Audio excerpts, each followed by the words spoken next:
Phantom Blade Zero was initially revealed at one of the PlayStation showcases, and people were in disbelief by this game and how good it looked and how the game played, raising a lot of questions about, is this a real game? Is that actual gameplay? And what could we expect from S-Game, a studio that hasn't been known for doing any major titles, at least not up until now, as Phantom Blade Zero could really be their next or their first really big game. Well, today we get a lot of answers to these questions that a lot of people have had, as well as the possibility of a demo in addressing that, and if it is in fact a Souls-like type of game, or is it not a Souls-like and a more approachable game for those that are concerned with the difficulty that comes with Souls-like games. Before we jump into all of that, if you guys could do me a huge favor, like, subscribe, share the video to keep this community growing. Now let's talk about Phantom Blade Zero as we get a developer update.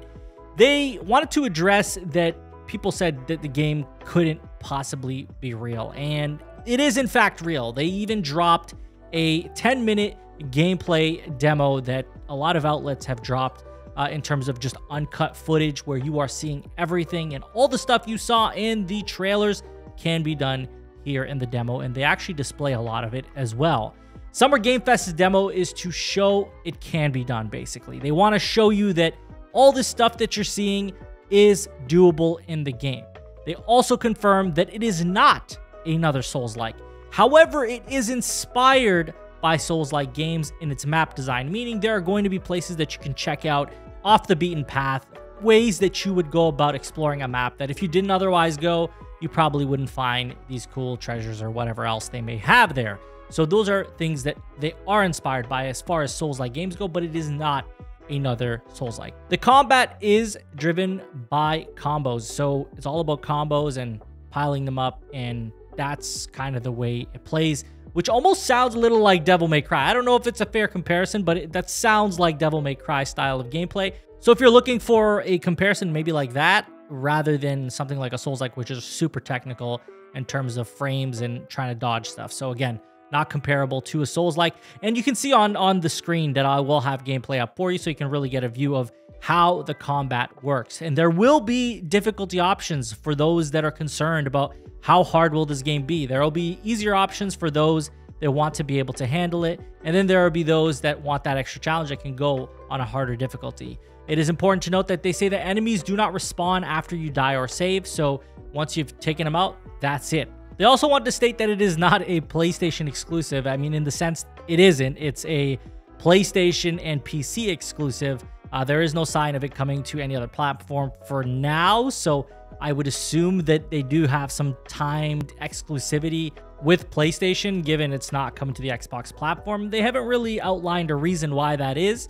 So maybe in the near future, you'll see it probably drop on other platforms as well. But for now, it's only on PlayStation and PC.